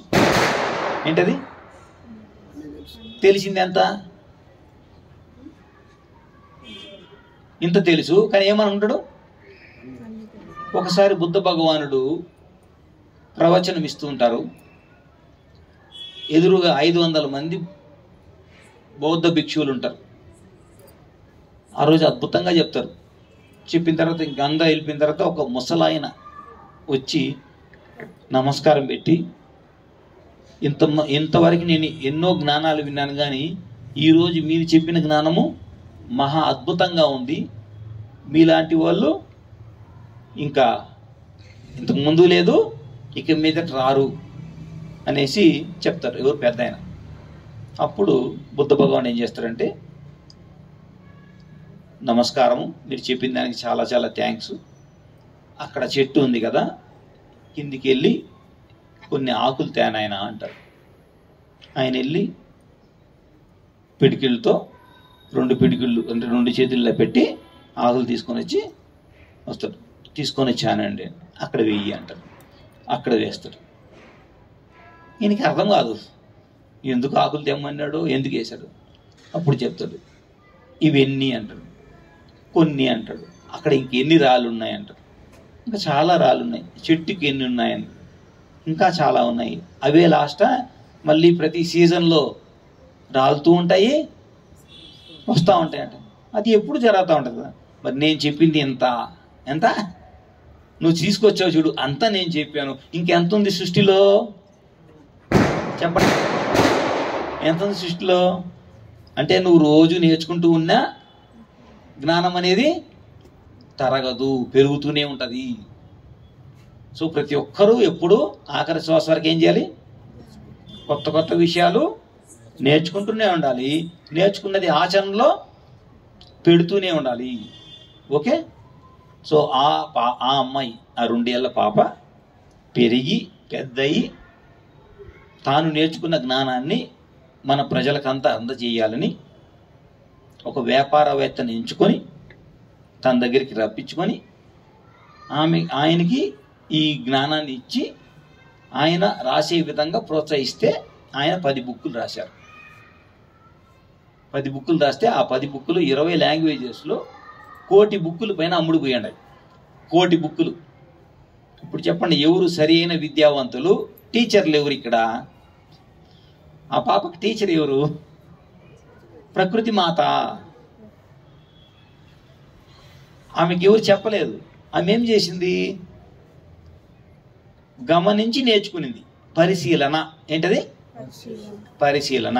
మనం పరిశీలిస్తున్నామా? బుక్కులు చదివి అప్పచెప్పుతున్నామా? చెప్పండి. మన విద్యా విధానము మైండ్కి ఏమైనా పని ఇస్తా ఉన్నామా, లేకపోతే ఓన్లీ మెమరీ? ఏంటి? చిలక పలుకులు. చిలక కానీ రామ రామ రామ అంటే అదేం చేస్తుంది? ఏమంటది? కొన్ని రోజుల తర్వాత అది కూడా రామ రామ రామ అంటది. A for Apple, A for Apple, A for Apple అంటే వాడు ఏమంటాడు? ఏమంటాడు? అంతే. ఏ ఫర్ ఇంకేం లేదు. ఏ అంటేనే యాపిల్, అంతే. అమెరికాలో అయినా, ఆస్ట్రేలియాలో అయినా, అనంతపురంలో అయినా, అనకాపల్లి అయినా ఏ ఫర్ ఏంటి? అంతే. మైండ్ అక్కడ సెట్ అయిపోయింది, అంతే. రెండోది రాస్తే టీచర్ కొడుతుంది. ఏం కొడుతుంది? ఇంటూ కొడుతుంది. అంటే మార్కులు రావు. అంటే వాడు ఏం చేయాలి? కొత్తగా ఆలోచించకూడదు. ఏంటి అంటే ఆలోచన ఏమైంది ఇక్కడ? ఆలోచన ఏమైంది? విస్తరించబడిందా, కుచించుకుపోయిందా? ఎక్కడైతే ఆలోచన లేదో అక్కడ సృష్టి లేదు. విన్నారా మీరు? ఎక్కడైతే ఆలోచన లేదో అక్కడ సృష్టి జరగదు. కాపీ ఉంటుంది. ఏంటి? కాపీ కొట్టేది ఉంటుంది. కానీ సృష్టి జరగాలంటే ఏం కావాలి? ఆలోచన కావాలి. తో మన విద్యా విధానములో ఇప్పుడు లోపించింది ఏంటి? ఆలోచన. ఇప్పుడు మనం తెలుసుకున్నాం కాబట్టి అనస్తాసియా మేడం దగ్గర నుంచి మనం ఏం చేయాలి? పిల్లల్ని ఏ ఫర్ యాపిల్ చెప్పాలా, ఏకి ఏమేమి వస్తాయో రాయినైనా, అమ్మ పాప నీకేమేమి తెలుస్తాయి ఏలో రాయి అన్నప్పుడు ఒకటే రాస్తాడా, రకరకాలు రాస్తాడా? వాడు చిన్నప్పటి నుంచి ఎన్నో బొమ్మలు చూసింటాడు. అవి ఏం చేస్తాడు? అప్పుడు ఏం చేయాలి? రాయమని చెప్పాలి. బీ ఫార్ ఏంటి? బాల కాదు, నువ్వు ఏమేమి గుర్తున్నాయి అన్ని రాయి అంటే ఏం వస్తాయి? 10 వస్తాయి, రావా? ఇప్పుడే 10 రకాలుగా వాళ్ళ యొక్క ఆలోచన చిన్న వయసులోనే పెరిగినప్పుడు, ఆలోచించే శక్తి పెరిగినప్పుడు పెద్ద అయ్యాక ఏమవుతాడు? ఆటోమేటిక్గా ఒకరి మాట వింటాడా, తన మాట తాను వింటాడా? చెప్పండి. ఇప్పుడు అందరూ ఒక్కరు 10 కోట్లు కావాలంటే ఆ 10 కోట్లు సంపాదించే వాడి దగ్గర పనోళ్ళలాగా చేరుండరు, అవునా? వాళ్ళకేం టార్గెట్లు లేవు. టార్గెట్ ఎవరిది? 10 కోట్లు సంపాదించాలన్నవాడిది. మిగతా వాళ్ళంతా వాళ్ళ కింద పని చేస్తున్నారు. అలాగ చెయ్యాలా? నా సామ్రాజ్యాన్ని నేనే నా ఆలోచనలతో సృష్టించుకోవాలా? చెప్పండి, ఏది కరెక్ట్? చెప్పండి. ఎలా ఎలా ఎదుగుతారు మనుషులు? ప్రతి ఒక్కరు బ్రహ్మ అయితే అప్పుడే ఎదుగుతారు, బానిసలు అయితే కాదు. సో దేనికి బానిసలు కాకూడదు. మనం ఏం కావాలి? బ్రహ్మలు కావాలి. బ్రహ్మలు అయినప్పుడు ఏమవుతుంది? ప్రతి ఒక్కరూ సృష్టిస్తారు. మనం ఎప్పుడైతే ఆలోచన పెంచుకుంటామో మన పిల్లలు ఆటోమేటిక్ ఏమవుతారు? మన పిల్లలు ఆటోమేటిక్ ఏమవుతారు? మనల్ని ఫాలో అవుతారు. కాబట్టి ఏ ఫర్ యాపిల్ అనరు. వాళ్ళ ఆలోచన కూడా కాకపోతే కొంచెం టైం తీసుకుంటారు. టైం ఇవ్వాలి. మనం గబగబా చెప్పేమనకూడదు. ఒక ప్రశ్న వేసి 10 నిమిషాలు టైం ఇస్తే బుర్ర ఆలోచించి అప్పుడు మనకి ఆన్సర్లు ఇస్తాడు. గబగబా చెప్పేమన్నా ఎప్పుడు ప్రెషర్ చేయకూడదు. రైట్? ఓకే. ఇప్పుడు ఆ మేడం చెప్పిన ఒక పాయింట్, మనిషి ఒకే సమయంలో అన్ని లోకాలలో ఉండగల చైతన్యం కలవాడు. ఎవరు? కుక్కలు, పక్షులు, చెట్లు కాదు ఇక్కడ చెప్పింది. ఎవరి గురించి చెప్పింది? మనిషి గురించి చెప్పింది.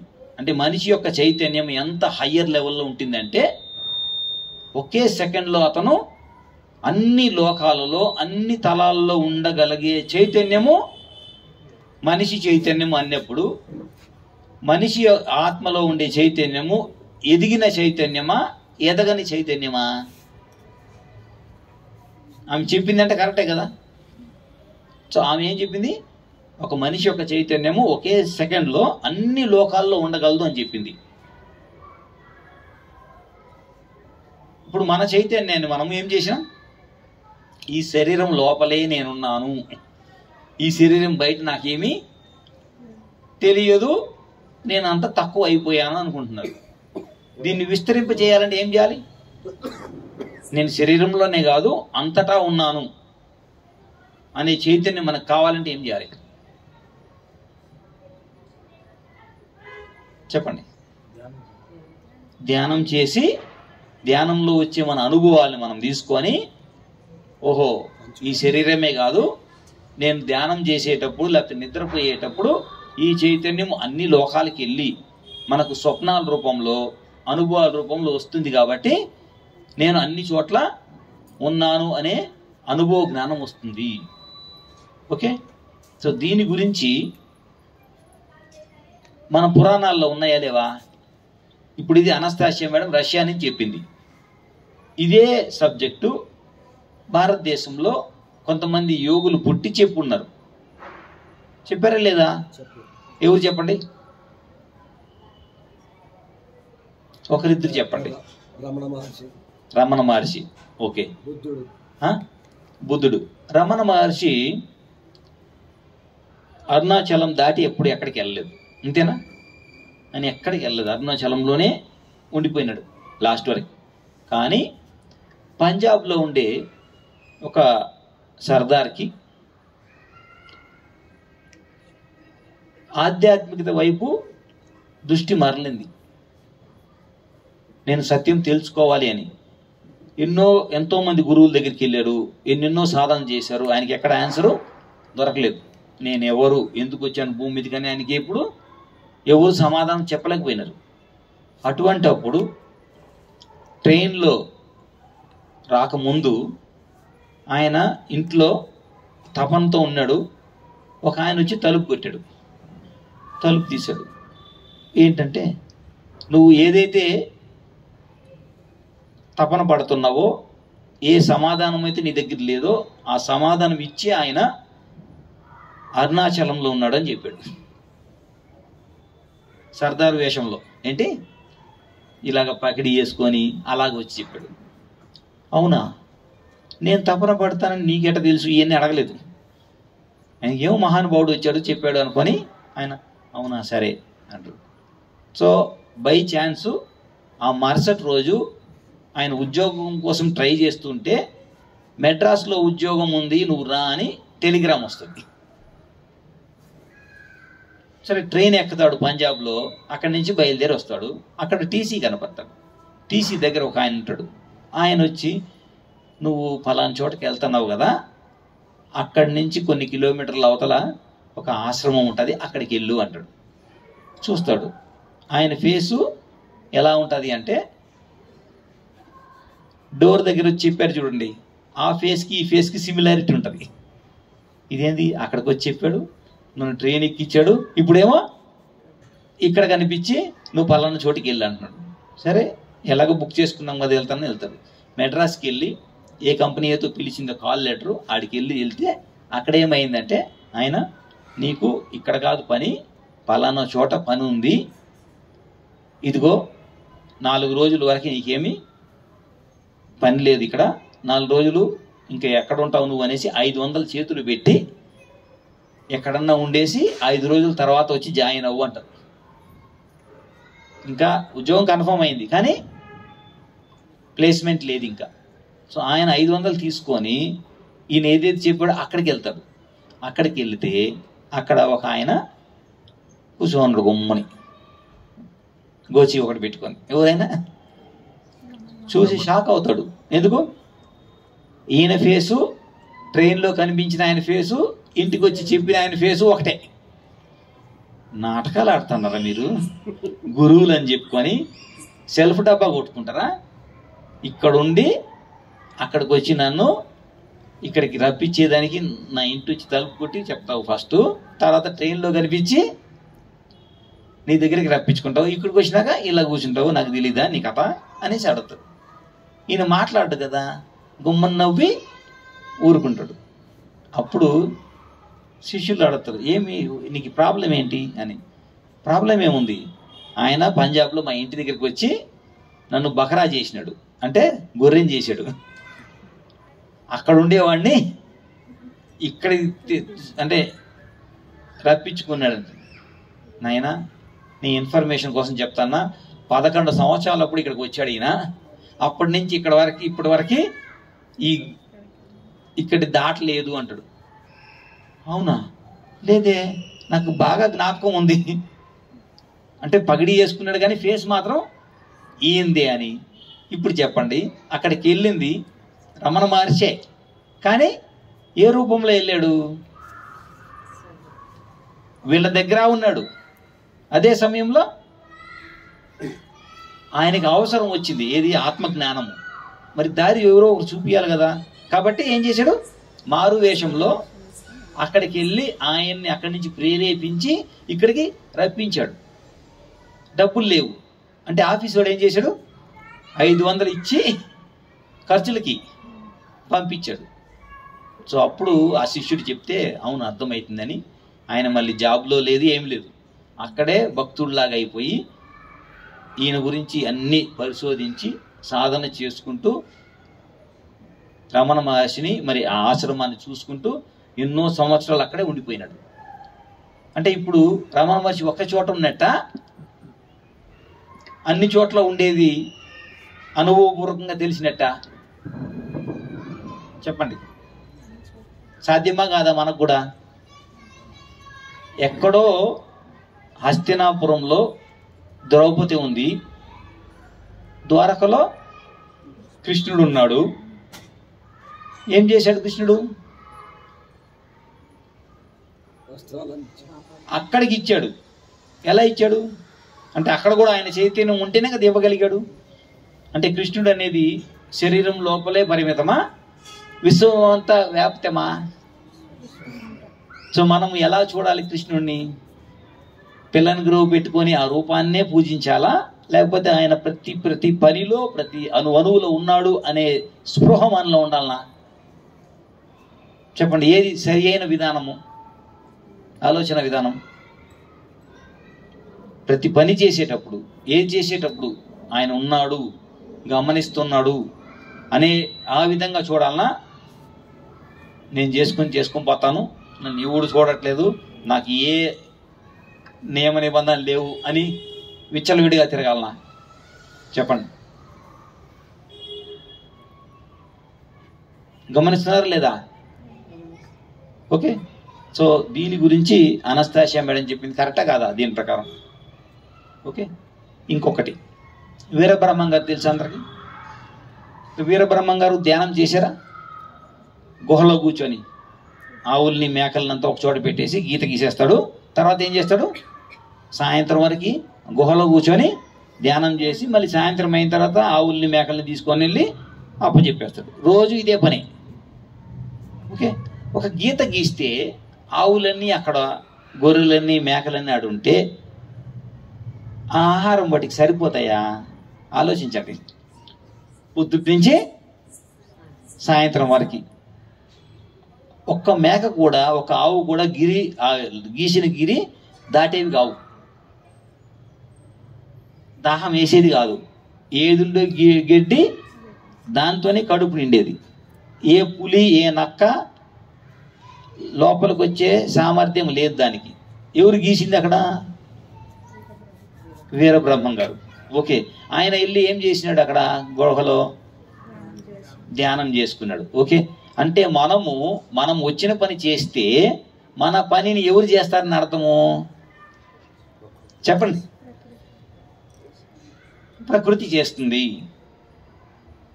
మనమైతే కర్ర పట్టుకోనో లేకపోతే తుపాకీ తీసుకొని బుల్లెట్ వేసి అప్పుడు తరమాలి ఎట్లని, నక్కల్ని కానీ పులుల్ని కానీ. కానీ ప్రకృతి ఏం చేస్తుంది? ఇవేమీ ఉపయోగించదు. పులిని అక్కడికి రాకుండా చూసుకుంటుంది. పులికి ఒక ఆహారాన్ని అడవిలో ఇచ్చి. అర్థమైందా? సో ఎవరి దగ్గర ఎక్కువ పవర్స్ ఉన్నాయి? ప్రకృతి దగ్గర. సో మనం ధ్యానం చేస్తే మనకేం లాభం? మన పనులు ఏవైతే ఉన్నాయో అవి మనకన్నా అద్భుతంగా ప్రకృతి మాత యొక్క సహాయంతో చక్కదిద్దబడతాయి. ఓకే, మరి ఆ బ్రహ్మం గారు చెప్పిన శ్లోకం ఏంటంటే, ఒకటి, గాలి రీతి విశ్వ గోళాలలో నుండు దివుల భువుల మధ్య తిరుగగలవు, నీవు లేని చోటు నిక్కముగా లేదు, కాళికాంబ హంస కాళికాంబ. గాలి రీతి విశ్వ గోళాలలో నుండు దివుల భువుల మధ్య తిరుగగలవు, నీవు లేని చోటు నిక్కముగా లేదు, కాళికాంబ హంస కాళికాంబ. ఇది అందరికి అర్థమవుతుంది, అవునా? సంస్కృతం లేదు, ఏమీ లేదు. గాలి ఎలాగైతే అన్ని చోట్ల వ్యాపిస్తుందో, ఒక బెలూన్ లోపల ఉండింది అనుకోండి, బెలూన్ లోపలికే పరిమితం. బెలూన్ పగిలిపోతే అక్కడే ఉంటుందా? అన్ని చోట్లకి ఈక్వల్గా డిస్ట్రిబ్యూట్ అవుతుందా? గాలి ఈక్వల్గా డిస్ట్రిబ్యూట్ అవుతుంది, ఒక్క చోట కేంద్రీకరించదు. బెలూన్లో ఏమైంది? బెలూన్ లోపలే ఉంది, మూత మూసేశారు కాబట్టి. పగిలిపోయినప్పుడు వ్యాప్తి చెందుతుంది, ఈక్వల్గా డిస్ట్రిబ్యూట్ అవుతుంది. అదేలాగా నువ్వు కూడా నీ ఆత్మలో ఉండే, ఈ శరీరం లోపల ఉండే ఆత్మ యొక్క చైతన్యము అన్ని గోళాలలో, మిల్కీవే గెలాక్సీ ఒకటే కాదు, ఎన్ని ప్రపంచాలు ఉన్నాయి, అన్ని ప్రపంచాలలో నీ యొక్క చైతన్యము ఉంది అనే ఎరుకతో జీవించు. నీవి లేని చోటు నిక్కముగా లేదు. ఓకే, సో ఈరోజు మనము బ్రహ్మర్షి పితామహ పత్రిజీ గురించి తెలుసుకుంటున్నాము అంటే ఆయన చైతన్యం అనేది 40 సంవత్సరాలు చేసిన కృషి ఈ భూమి మీద ఇప్పుడు లక్షలు దాటి కోట్ల మందికి వెళ్తుంది. ఏది? ధ్యానము, ధ్యాన ప్రచారము, శాకాహారము. అంటే ఆ చైతన్యం ఇప్పుడు అద్భుతంగా పనిచేస్తుందా, నిద్రపోయిందా? మనల్ని అందరి కదిలి లేపుతుంది అంటే ఆ చైతన్యము అదే స్థాయిలో పెరుగుతూ పోతుందా, తగ్గిపోయిందా? చెప్పండి. అంటే ఆయన చైతన్యం బాగా పనిచేస్తున్నట్టే కదా లెక్క. బాగా పనిచేస్తుంది అంటే తొందరలోనే మనకి ఈ భూమి మీద శాంతి స్థాపితం అవుతుందా లేదా? అర్థమవుతుందా? సో దేహంతో ఉంటే కొన్ని పనులు చేయగలరు, దేహాన్ని వదిలేస్తే అనేక పనులు చేయగలరు. ఓకే, ఇప్పుడు మన తాతలు ముత్తాతలు ఉండాలి అనుకోవాలనా, లేదనుకొని ప్రతి సంవత్సరం పిండాలు పెట్టాలనా? ఆలోచించండి. ఇది అనస్థాసియం అని చెప్పింది. మీరు లేదనుకొని పిండాలు పెడుతున్నారా, ఉన్నారు అనే ఆలోచనతో ఉన్నారా? ఉన్నారనే ఆలోచన ఉన్నప్పుడు మీ ప్లేట్లో అన్నం పెడతారు, కానీ సంవత్సరానికి ఒక్కరోజు గుర్తు తెచ్చుకొని పెట్టరు. ప్రతి ముద్దలో మీరు ఏం చేస్తారు? అమ్మ కలిపి పెట్టేది, అమ్మమ్మ కలిపి పెట్టేది అని తింటారు. అది ఆలోచన లేకపోతే ఎప్పుడు చచ్చిపోయింది ఆమె ఇంకేడుంది అంటే ఏం చేయాలి? సంవత్సరానికి ఒక్కరోజు వెళ్ళి బిర్యానీ పెట్టరు, పప్పు అన్నం పెట్టరు. ఏంటి? పిండం. రుచి పచి ఏమి ఉండదు దానికి. అర్థమైందా? ఇది కూడా బ్రహ్మం గారు చెప్పుంటారు లేదా? అనస్థాసియం మేడం చెప్పింది అంటే బ్రహ్మం గారు కూడా చెప్పుంటారు లేదా? సార్ టైం సార్ 1 minute ఉంది. ఓకే, 1 minute కంప్లీట్ చేద్దాం. ఓకే. రూపరహితునకు రూపము కల్పించి కర్మకాండలు పెంచి కలుషమతులు ధర్మ మార్గములను ధ్వంసము చేసిరి కాళికాంబ హంస కాళికాంబ. రూపరహితునకు రూపము కల్పించి కర్మకాండలు పెంచి కలుషమతులు ధర్మ మార్గములను ధ్వంసము చేసిరి కాళికాంబ హంస కాళికాంబ. ఇది బ్రహ్మం గారు చెప్పింది. మనం ధ్యానం చేసేటప్పుడు ఏ రూపాన్ని తలుచుకోకూడదు అన్నారు పత్రి సార్. అవునా? ఎందుకు? రూపాన్ని తలుచుకుంటే ఏమవుతుంది? ఎందుకు తలుచుకోకూడదు అని చెప్పారు పత్రి సారు? ఇప్పుడు మనం చెప్పిందేమో వీర బ్రహ్మం గారిది, కానీ మనకు పిఎస్ఎస్ఎంలో పత్రి సార్ చెప్పారు రూపాన్ని తలుచుకోవద్దు, శ్వాసన మాత్రం గమనించని. రూపాన్ని తలుచుకుంటే ఏమవుతుంది? ఆ రూపానికే ఈ మనసు కట్టుబడి ఉంటుంది. చూసుకోండి, వేరే రూపాన్ని అంగీకరించదు. మీరు రాముడు భక్తుడు అయినప్పుడు మీరు కృష్ణుడిని అంగీకరించరు. మీరు దుర్గా మాత్రం పట్టుకున్నప్పుడు కాళికా మాత్రం పట్టుకోరు, సీతా మాత్రం పట్టుకోరు. అవునా? అంటే మీ యొక్క అవగాహన లిమిట్ అయిందా, బ్రాడ్ అయిందా? ఒకదాన్ని పట్టుకుంటే లిమిట్ అయింది. అది ఆత్మ యొక్క లక్షణమా? నేను ఈరోజు మీ దగ్గరికి వచ్చాను, నా మాటలు విన్నారు, ఓకే. 2 రోజుల తర్వాత రోడ్డు మీద కనిపించాను మీకు. ఇన్ షర్ట్ వేసుకోలేదు, ఈ షర్టు కాదు, ఈ ప్యాంటు కాదు. ఓకే, నన్ను మీరు గుర్తుపడతారా, గుర్తుపట్టరా? చెప్పండి. అదేంది? ఈ షర్ట్ అనేది దేహము. ఏంటి?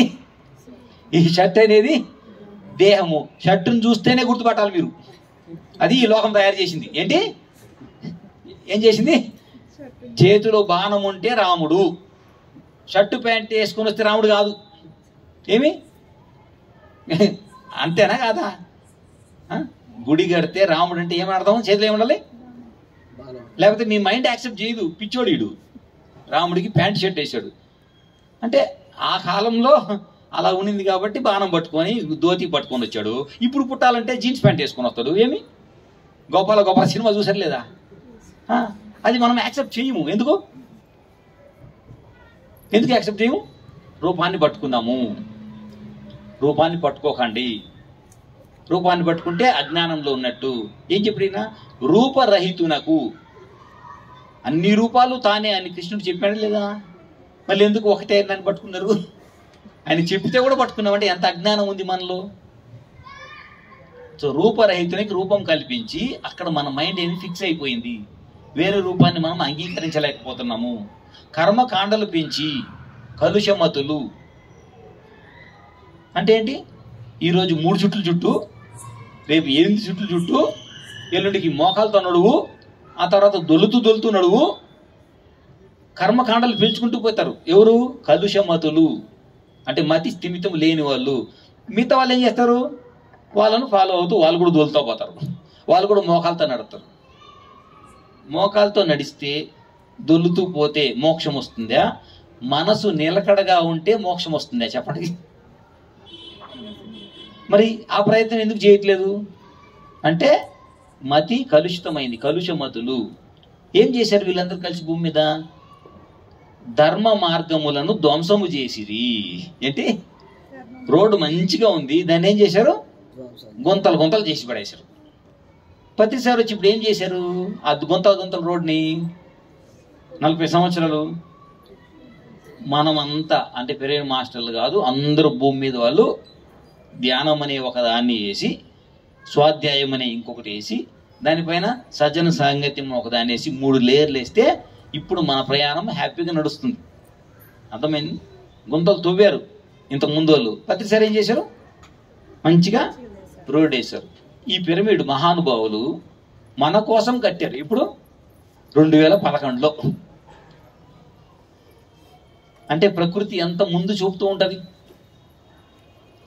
సో ప్రతి పనిలో ప్రకృతి ముందు చూపులో ఉంటుంది. సో మనము ధ్యానం చేసుకుంటూ ఉంటే, జ్ఞానాన్ని పెంచుకుంటూ పోతే, ఎటువంటి కష్టమైనా సరే బుద్ధితో దాన్ని పరిష్కరించుకొని మనము హ్యాపీగా ఉంటాము. ఓకే, అందరూ 5 నిమిషాలు ధ్యానం చేద్దాం. 5 నిమిషాలు చక్కగా క్లోజింగ్.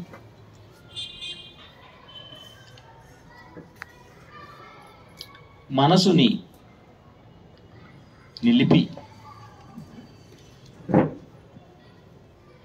బుద్ధి కుశలతను పెంచుకున్న వాళ్ళు బుద్ధుళ్ళు అవుతారు. మరి మనసు నిలపాలి అంటే మన దగ్గర ఉన్న సాధన దృష్టి మొత్తము శ్వాస మీద పెట్టాలి. సహజమైన శ్వాస. ఇదే పత్రి సార్ మనకు అందించారు.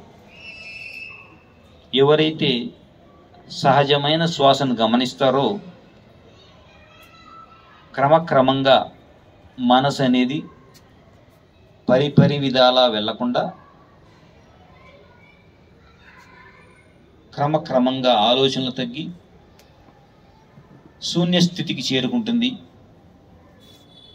ఆ శూన్యస్థితిలో అపారమైన ప్రాణశక్తి బ్రహ్మరంధ్రం గుండా ఈ శరీరంలోకి వెళ్ళి మన చైతన్యాన్ని, మన శక్తిని మనకు తెలియజేస్తుంది. అదే ధ్యానం చేసే పని.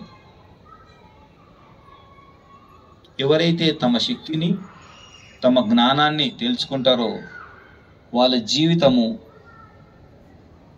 ఎంతో సుఖవంతమవుతుంది, సౌందర్యవంతమవుతుంది.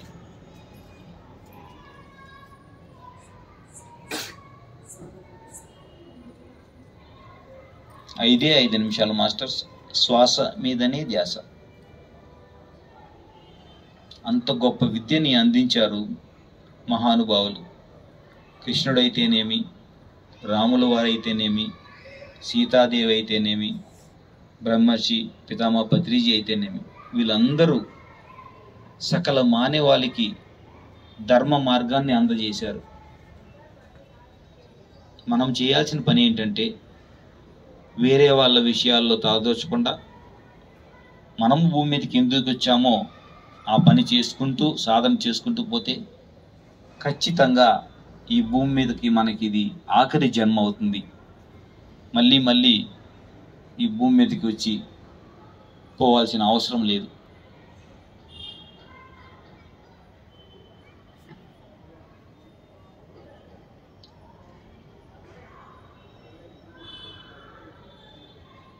పిరమిడ్ స్పిరిచువల్ సొసైటీస్ మూమెంట్లో ఎంత జ్ఞానం ఉంది అంటే అపారమైన జ్ఞానం ఉంది. ప్రతి ఒక్కరి దగ్గర నుంచి నేర్చుకునే సహనం మనకు ఉండాలే కానీ ఎంతో జ్ఞానాన్ని మనము సముపార్జించవచ్చు ఈ జీవితంలో. మనకు తెలిసింది తెలియని వాళ్ళకి ఒక నలుగురికి ఈ జ్ఞానాన్ని పంచవచ్చు.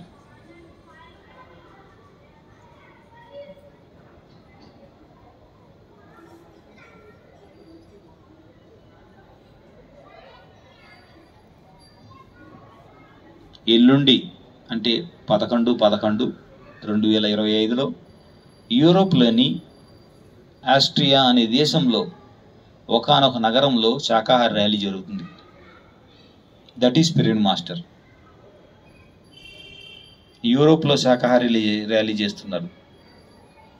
వాళ్ళకు తెలియజేస్తున్నారు, హింస వద్దు, హింసతో శాంతి రాదు, అహింసతోనే శాంతి వస్తుంది అని తెలియజేస్తున్నారు. మన తెలుగు వాళ్ళు, అక్కడ ఉండే సత్య అనే మేడం వాళ్ళ గ్రూపు. అందుకే ప్రతిసారి అంటారు తెలుగువాడు వెలుగువాడు. తెలుగువాడు ఎక్కడ ఉంటే అక్కడ వెలుగు వస్తుంది. వెలుగు అంటే తేజస్సు, చైతన్యము, జ్ఞానము, సూర్యుడు లెక్క. వెలుగు ఉన్నవాడే మిగిలిన వాళ్ళకి సరి అయిన దారిని చూపించగలడు. సో మనం అందరము కంకణం కట్టుకుందాం, తెలియని వాళ్ళకి తెలియజేద్దాం. సరి అయిన జ్ఞానాన్ని ఏ పక్షపాతం లేకుండా అందరికీ పంచుదాం, ఒక్క రూపాయి కూడా ఆశించకుండా.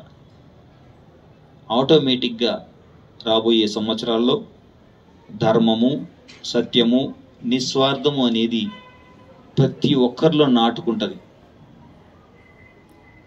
అందరూ ధర్మవంతులు అవుతారు. అప్పుడు ఆటోమేటిక్గా భూమి మీద రామరాజ్యం వస్తుంది. ఎవడు ఏ కోడిని చంపడు, ఎవడు ఏ చేపని నీటిలో నుంచి పైకి తీయడు. ఎందుకంటే ఆ బాధని ఫీల్ అవుతాడు. ఫీల్ అయినప్పుడు ఆ పని చేయలేడు వాడు.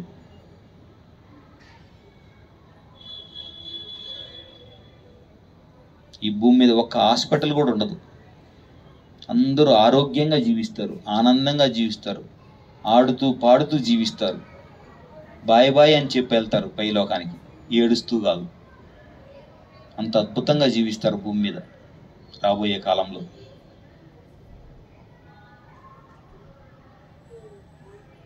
Only 2 minutes.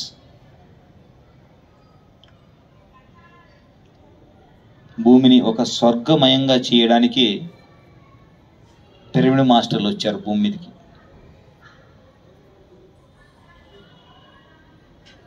ఎన్ని కష్టాలైనా సరే ఓర్చుకొని సన్మార్గాన్ని, ఐక్యమత్యాన్ని ప్రజల్లోకి తీసుకెళ్ళడానికి మనం ఈ భూమి మీదకి వచ్చాం. దాన్ని ఖచ్చితంగా సాధించి తీరుతాం ఈ జన్మలో. అది మన అందరి యొక్క లక్ష్యం. ఒక మేక కూడా మనిషి చేత హింసపడకూడదు, చంపబడకూడదు. బ్రహ్మం ఒక్కటే, పరబ్రహ్మం ఒక్కటే అన్నారు అన్నమాచార్యుల వారు. జంతుకులమంతా ఒక్కటే అన్నారు.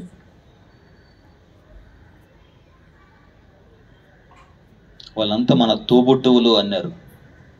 మరి అన్నమయ్య మూడో కన్ను తెరుచుకొని సత్యాన్ని గ్రహించారు కాబట్టి ఆయనకి సకల చరాచర సృష్టి వెంకటేశ్వర స్వామి లాగా కనిపించింది.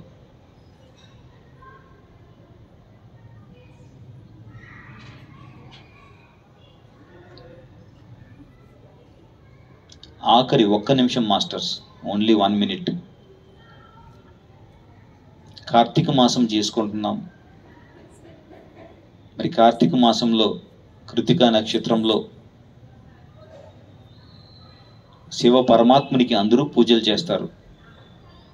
శివుడి దగ్గర నంది ఉంటుంది, పార్వతీదేవి దగ్గర సింహం ఉంటుంది, అయ్యప్ప స్వామి దగ్గర పులి ఉంటుంది, సుబ్రహ్మణ్య స్వామి దగ్గర పాము, నెమలి, కోడిపుంజి ఉంటుంది, వినాయకుడి దగ్గర చిట్టిలుకు ఉంటుంది.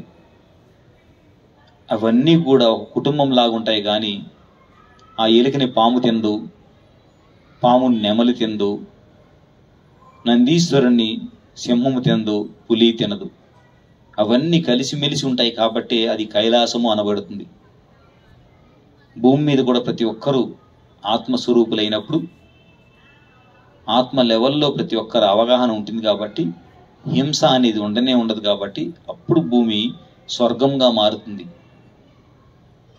అటువంటి స్వర్గంలో శివుడు రావడానికి ఎప్పుడు సిద్ధంగా ఉంటాడు. ప్రకృతి అంటే పార్వతీదేవి.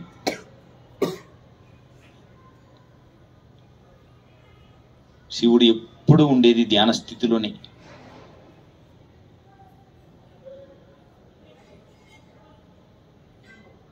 ఆఖరి 10 సెకండ్లు మాస్టర్స్, ఓన్లీ 10 సెకండ్స్. శ్వాస మీదనే ధ్యాస, సహజమైన శ్వాస. మన శ్వాసే మన గురువు. ఎంత అద్భుతమో ధ్యానంతో కూడుకున్న జీవనం, ప్రకృతితో కలిసిమెలిసి జీవించడం.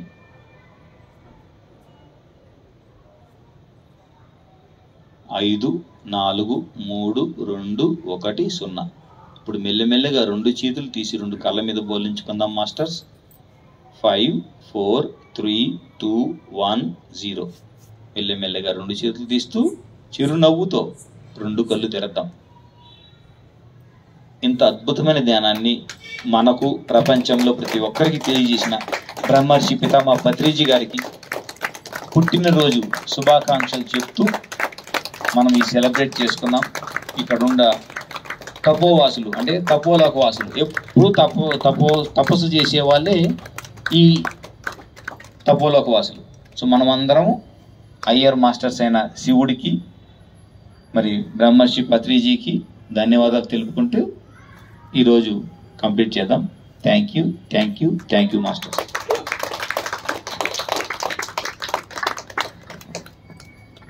సరే, మరొకసారి మనం సురేష్ సార్కి మనం గట్టిగా చెప్పట్లేదు ప్లాన్ చెప్పుకుందాం. సారు అనస్థీషియా కోసం చెప్పిండు. అది పిఎంసి సత్యదర్శనంలో కొన్ని ఎపిసోడ్లు సారు ద్వారా వచ్చింది. నేను కూడా కొన్ని ఎపిసోడ్లు చూశాను. మనమందరం మళ్ళీ మొదటి నుంచి అనస్థీషియా గురించి తెలుసుకోవాలంటే సత్యదర్శనం ప్రోగ్రామ్ అంటే పాత ఓల్డ్ ఎపిసోడ్లు చూస్తే మనకు పూర్తిగా అనస్థీషియా కోసం జీవిత విధానం మొత్తం పూర్తిగా తెలుస్తుంది. కాబట్టి ఆ బుక్ మనం చదవచ్చు. మనం పిఎంసి ద్వారా ఇందాం పూర్తిగా సారు చెప్పాడు.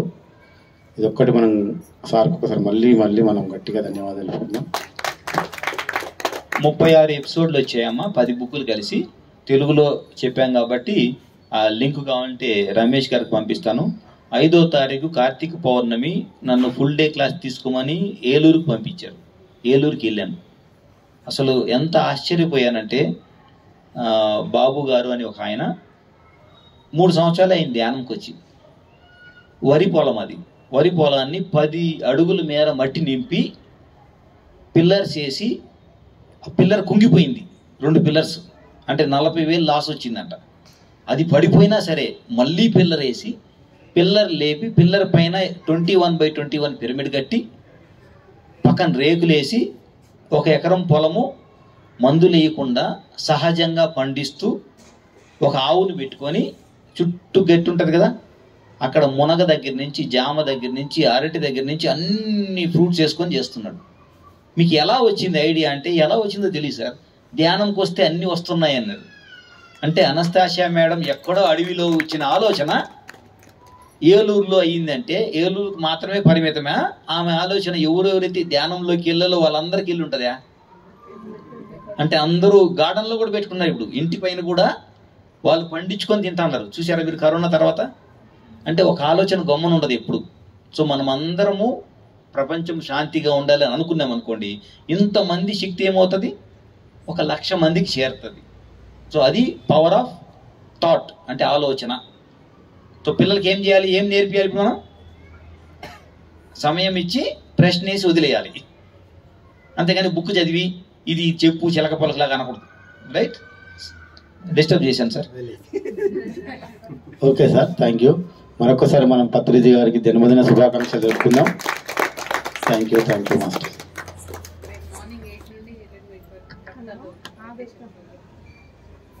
రేపు 10వ తారీఖు 24 hours. కానీ లేట్ అయితే ప్రసాదం చేయండి, మాకు ఆకలి.